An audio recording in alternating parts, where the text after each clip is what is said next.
버지니아 애난데일에 위치한 워싱턴 새한장로교회 한창훈 담임 목사님의 주일 설교 말씀입니다. 하나님을 더욱 잘 알아가는 은혜의 시간이 되시길 바랍니다. 함께 읽을 성경 말씀은 창세기 21장 14절로 16절에 있는 말씀입니다. 창세기 21장 14절로 16절에 있는 말씀입니다.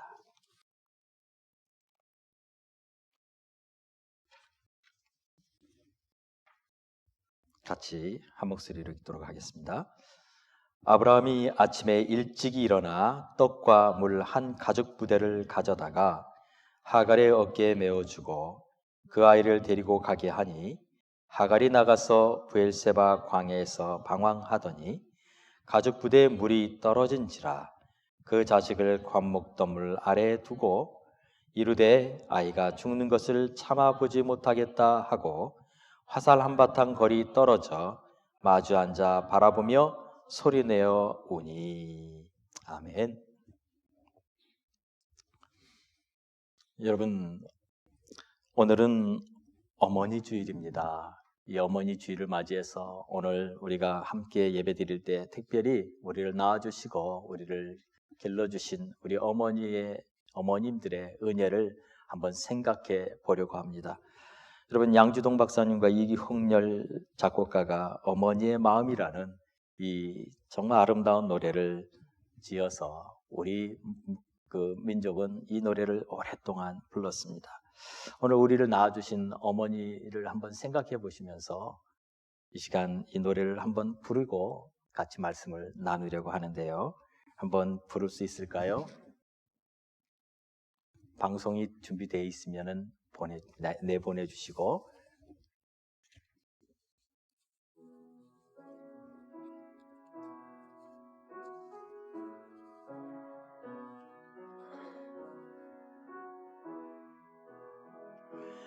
나 실제 괴로움 다 잊으시고 길을 제 밤낮으로 애쓰는 마음 진 자리 마른 자리 가라니시며 손발이 다닳도록 고생하시네. 하늘 아래 그 무엇이 높다 하리요. 어머님의 희생을 없어라. 어려선 안고 업고 어려선 안고 얼러주시고 자라선 문 기대어 기다리는 맘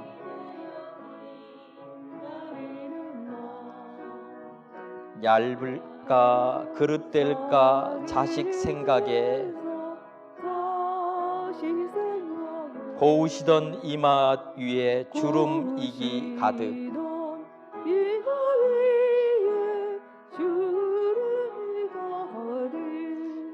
땅 위에 그 무엇이 높다 하리요.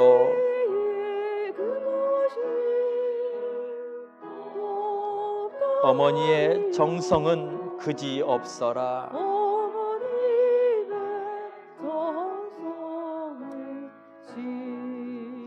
사랑의 마음속엔 온가지 소원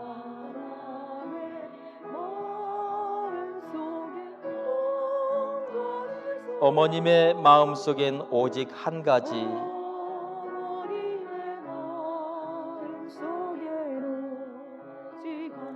아낌없이 일생을 자식 위하여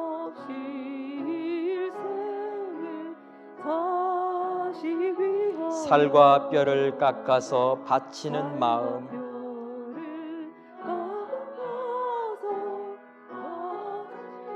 인간의 그 무엇이 거룩하리요. 간에 그 무엇이 거룩하리. 어머님의 사랑은 지극하여라. 어머님의 사랑은 지극하여라.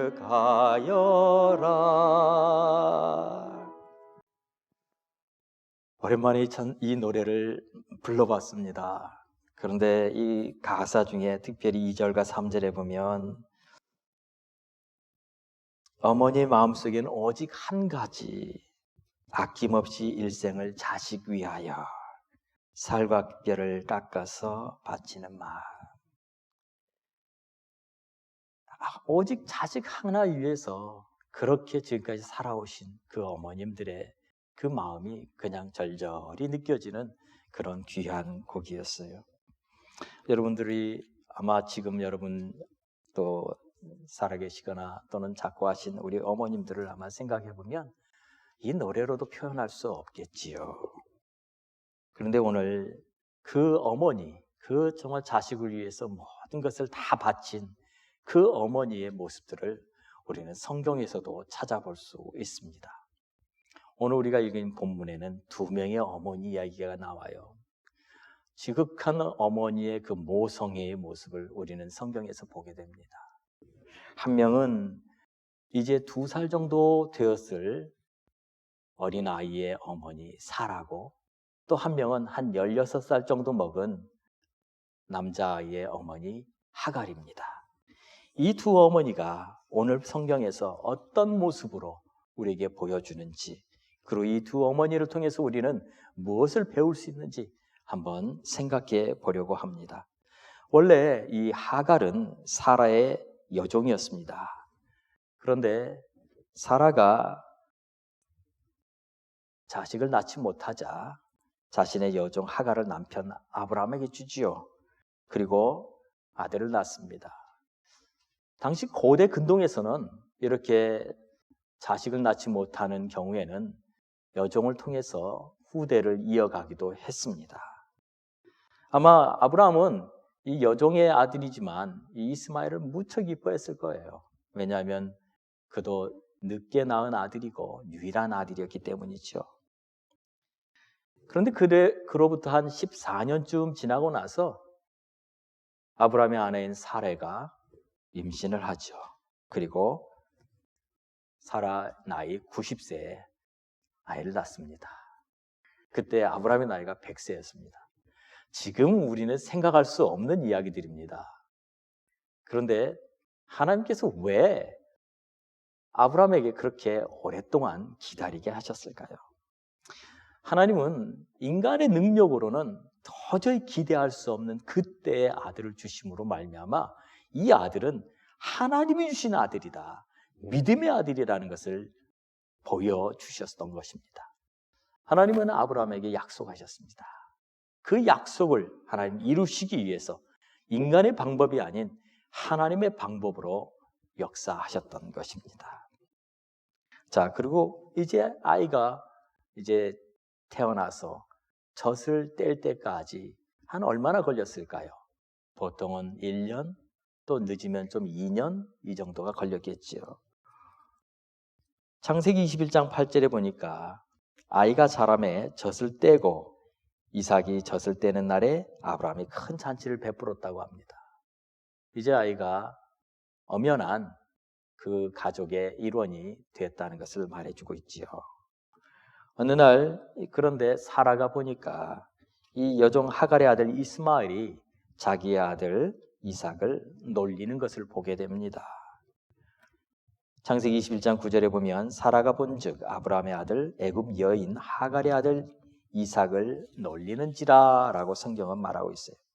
여기서 놀린다라는 이 말 표현은 악한 마음으로 괴롭혔다는 표현일까요? 아니면 그냥 형제들끼리 하는 단순한 장난일까요? 근데 성경의 기자가 다른 성경에서 이 본문을 이렇게 해석합니다. 갈라디아서 4장 29절에 보면 사도 바울은 이 부분을 이렇게 말합니다. 그때 육체를 따라 난 자가 성령을 따라 난 자를 박해한 것 같이 이제는 그러하도다. 무슨 말이에요? 박해했다라고 말하는 거예요.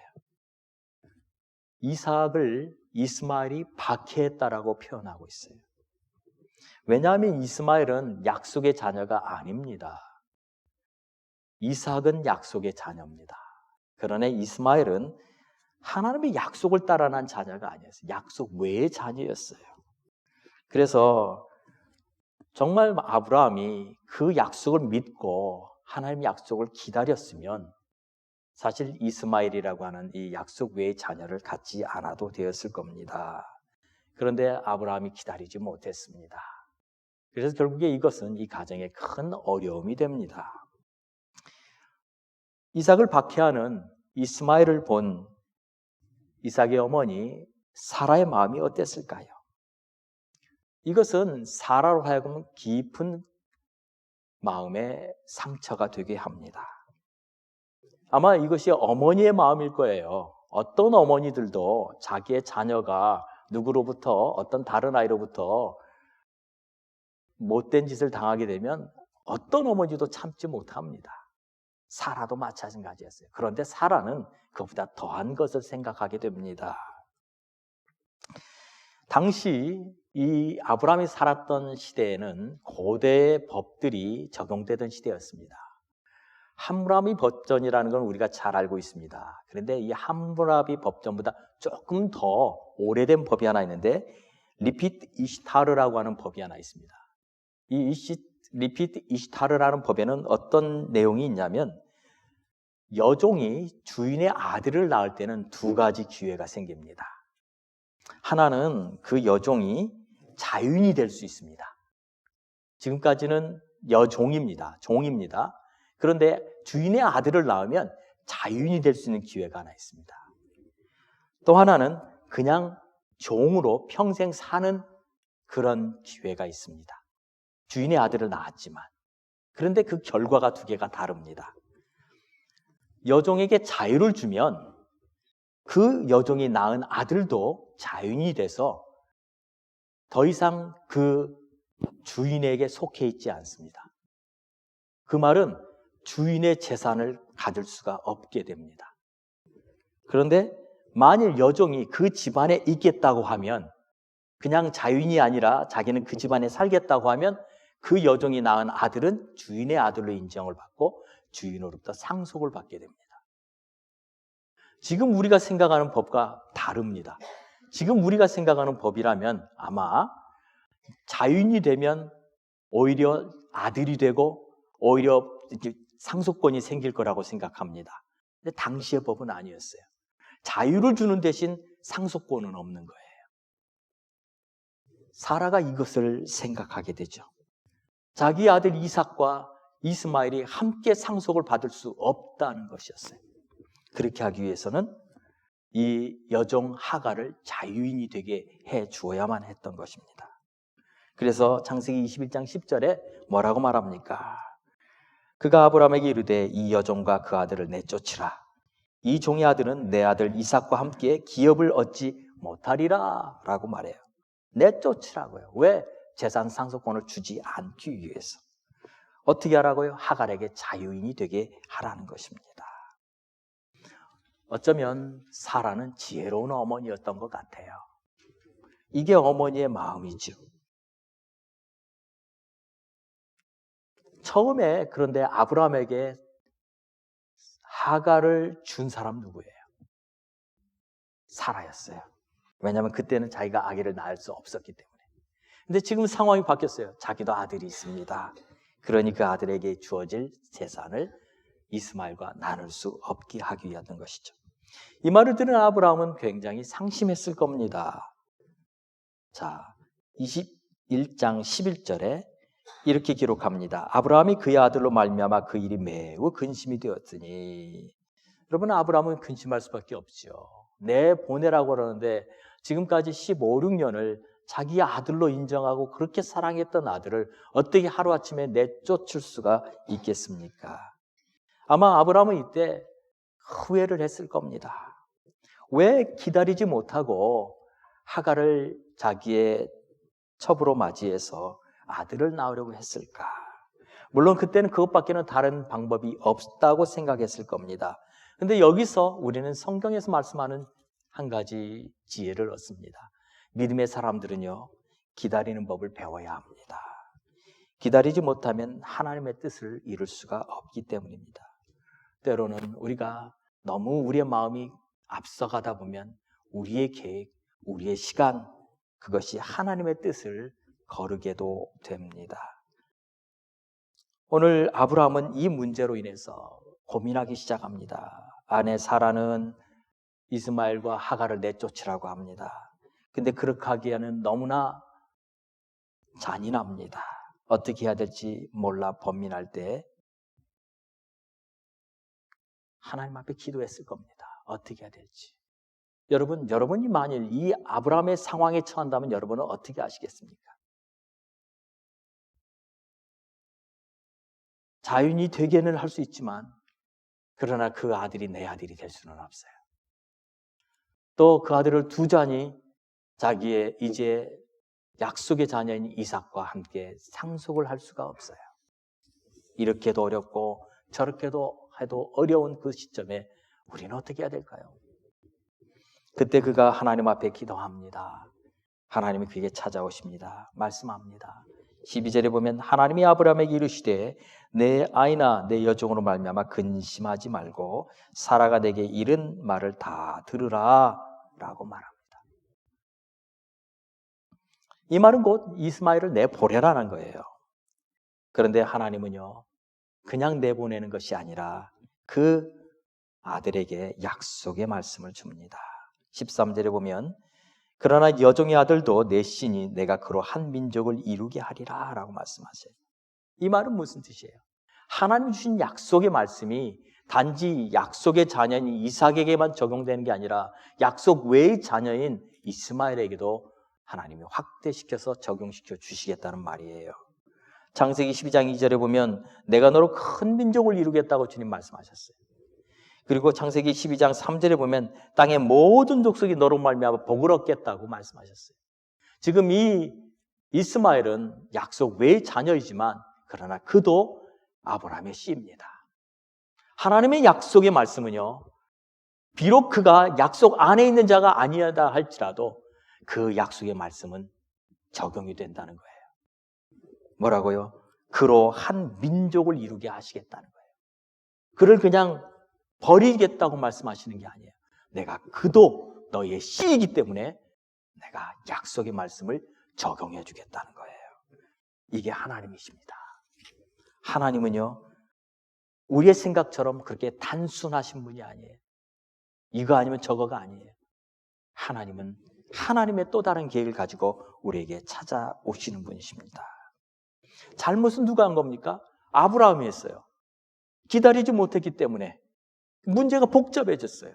그런데 그 문제를 하나님이 탓하시는 것이 아니라 대신에 그 아들도 내가 너의 씨이기 때문에 그러고 내가 한 민족을 이루겠다고 주님이 말씀하시는 것이죠. 이제 한 어머니의 아픔이 해결이 됐습니다.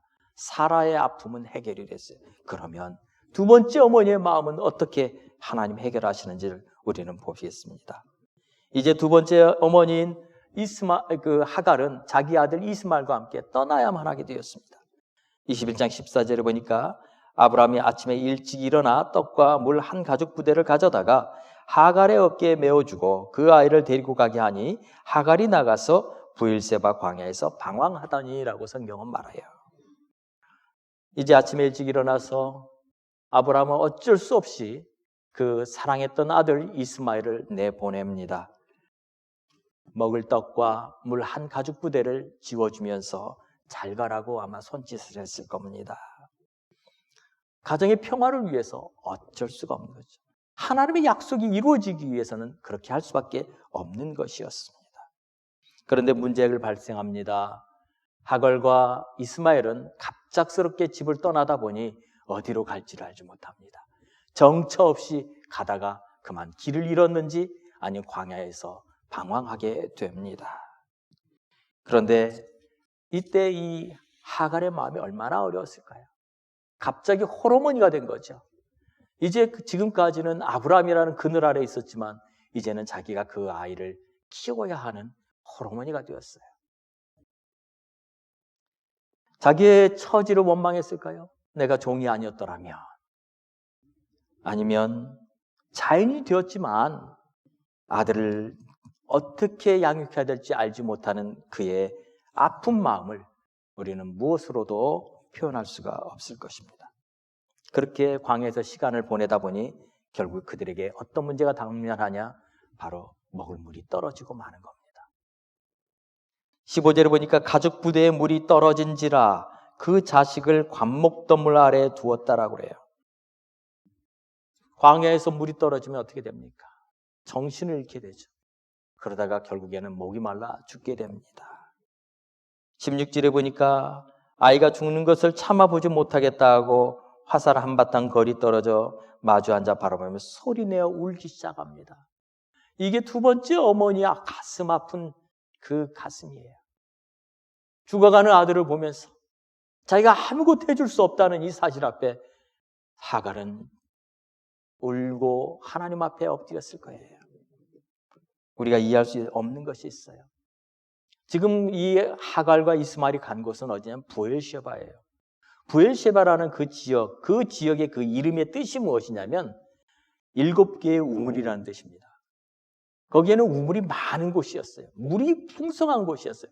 그런데 그들이 물을 발견하지 못하고 그곳에서 방황하다가 목말라 죽어가고 있다는 사실은 이해할 수가 없는 부분이죠. 여러분, 우리의 인생이 그래요. 때로는 기회가 왔다고 생각을 했는데 그것이 아무런 소망이 되지 못할 때, 그곳에서 어떤 소망도 발견하지 못할 때 우리는 무엇을 해야 될지 모르는 그 안타까움에 절망하게 될 때가 있습니다. 지금 처음으로 자유인이 됐어요. 그런데 갈 곳을 몰라요. 그리고 목말라 죽어가고 있습니다. 하나님은 이러한 심령들에게 찾아오십니다. 하나님이 이러한 곤고한 심령들에게 반드시 찾아오십니다. 아모스서 5장 4절에 보면 이렇게 말합니다. 너희는 나를 찾으라. 그리하면 살리라 라고 말합니다. 이사야서 55장 1절에도 너희 목마른 자들아 물로 나오라 라고 말씀하십니다. 주님은 우리의 생명에 물을 주시는 분이십니다. 하나님은 하나님을 찾는 자를 만나 주시는 분입니다. 잠언 8장 17절에도 나를 사랑하는 자들이 나의 사랑을 입으며 나를 간절히 찾는 자가 나를 만날 것이라고 성경은 약속하고 있습니다. 하갈이 얼마나 하나님을 간절히 찾았을까요? 죽어가는 자기 아들을 바라보며 아무것도 할 수 없다는 그 절망 앞에 하나님밖에는 바라볼 수 없었을 거라고 생각합니다. 그런데 하나님이 그의 기도를 들으십니다. 창세기 20장 17절에 하나님이 그 어린아이의 소리를 들으셨으므로 라고 성경은 기록합니다. 하나님이 들으셨어요. 하나님의 사자가 하늘에서부터 하갈을 불러 이르시되 하갈아 무슨 말이냐? 무슨 일이냐? 두려워하지 말라. 하나님이 저기 있는 아이의 소리를 들으셨느니라고 말하고 있습니다. 하나님은요, 자기를 찾는 자를 외면하시지 않습니다. 하나님 말씀하십니다. 두려워하지 말라고. 사랑하는 성도 여러분, 오늘 하나님을 찾는 분이 여기 계십니까? 하나님은 그분의 그 기도와 그 간구를 외면하지 않으십니다. 그리고 말씀합니다. 두려워하지 말라고. 시편 18편 2절에 보면 다윗이 이렇게 고백합니다. 여호와는 나의 반석이시요 나의 요새시요 나를 건지시는 이시요 나의 하나님이시요 내가 그 안에 피할 나의 바위시요 나의 방패시요 나의 구원의 뿌리시요 나의 산성이라. 아무것도 의지할 수 없지만 하나님만 의지할 때 하나님은 그의 반석이요 산성이 되어주셨습니다. 또한 그의 부르짖음을 하나님 들으셨다고 다윗은 고백합니다. 시편 18편 6절에 보면 내가 환난 중에서 여호와께 아뢰며 내 하나님께 부르짖었더니 그가 그의 성전에서 내 소리를 들으시며. 여러분, 하나님 들으십니다. 하나님은 자기를 찾는 자를 외면하지 않으십니다. 특별히 자기 아들이 죽어가는 그 모습을 바라보며 하나님 앞에 절망 속에서 기도하는 그 어머니의 기도는 하나님이 들으실 수밖에 없습니다. 어머니 하갈에게 하나님 말씀하십니다. 창세기 21장 18절에 일어나 아이를 일으켜 내 손으로 붙들라 그가 큰 민족을 이루게 하리라.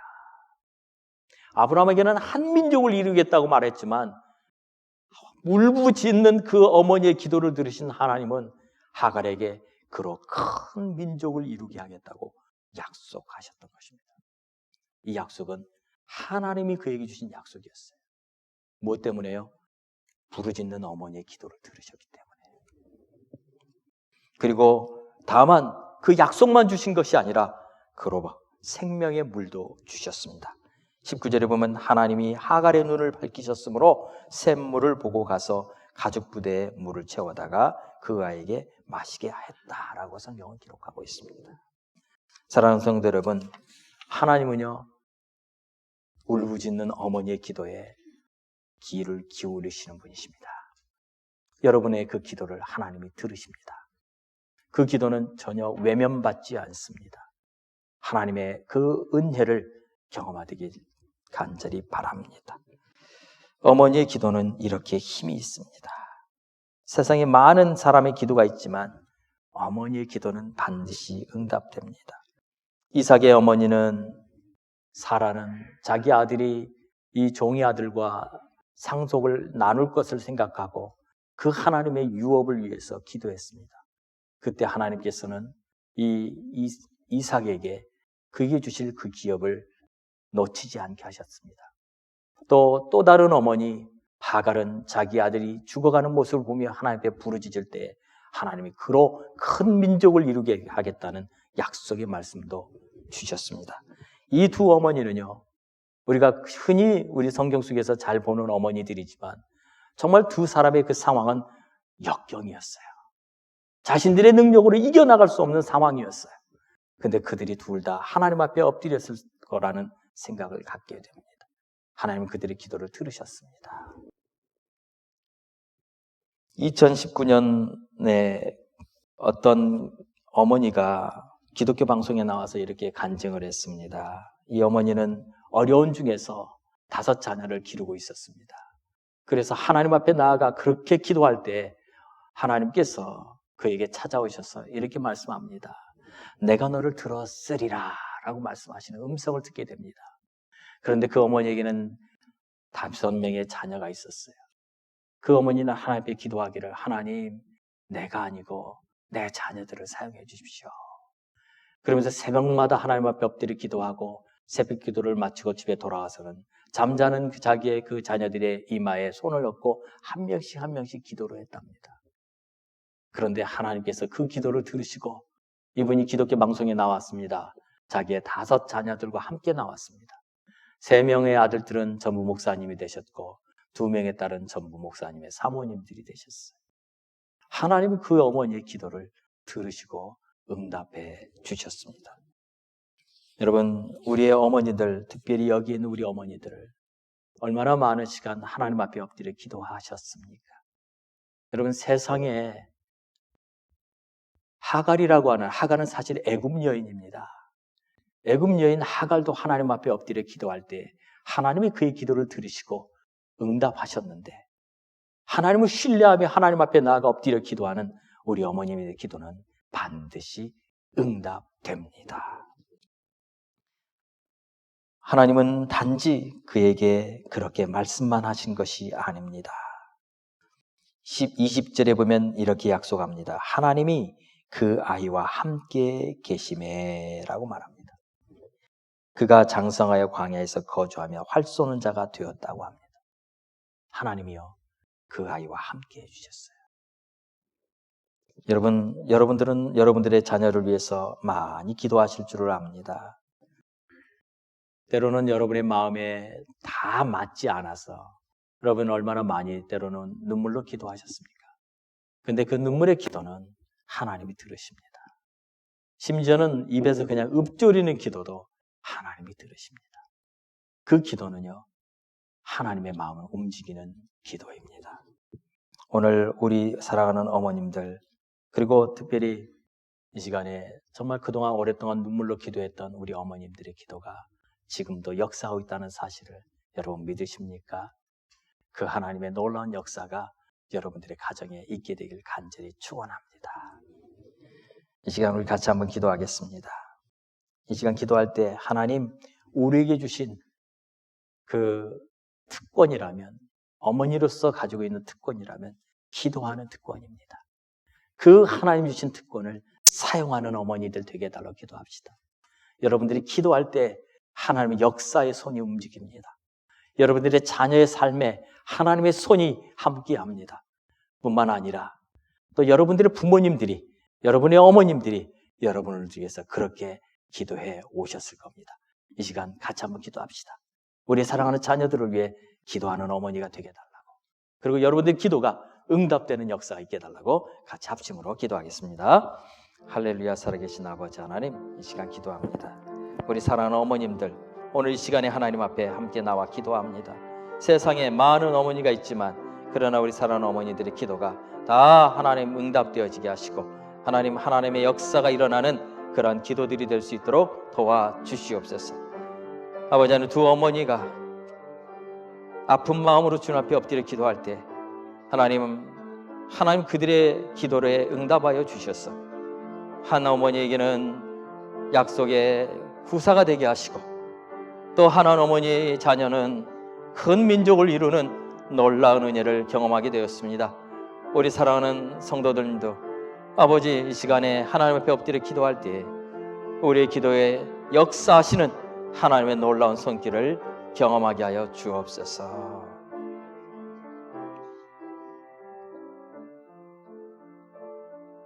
살아계신 주님, 감사합니다. 오늘 어머니 주일을 맞이하여 함께 하나님 앞에 기도하였습니다. 오늘 이 말씀 속에서 두 어머니가 서로가 정말 어머니이기 때문에, 세상에 있는 어떤 존재가 아니라 어머니이기 때문에 자신의 자식들을 위하여 염려하고 울부짖었던 그 기도에 하나님이 들으시고 하나님 두 어머니의 기도에 다 응답하여 주셨던 것을 보았습니다. 오늘 우리 사랑하는 성도님들 가운데도 자녀들을 위해서 눈물로 기도하는 어머님들이 계십니다.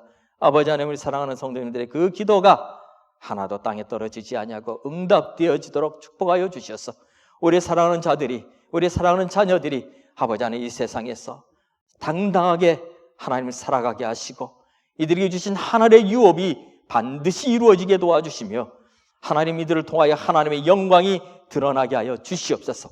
어느 곳에 있든지 주님 지켜주시고 보호하여 주시옵소서. 그리고 하나님을 경외하는 자녀들이 되게 도와주시고 하나님을 예배하는 자녀들이 되게 하시고 이들을 통하여 하나님의 놀라운 이름이 높임을 받으시게 하여 주옵소서. 특별히 우리 사랑하는 어머님들, 하나님 그 눈물의 기도를 들으시고 우리 어머님들에게 위로하시며 날마다 찾아와 주시고 주님의 놀라운 은혜로 채워 주옵소서. 예수님의 이름으로 기도하옵나이다. 아멘.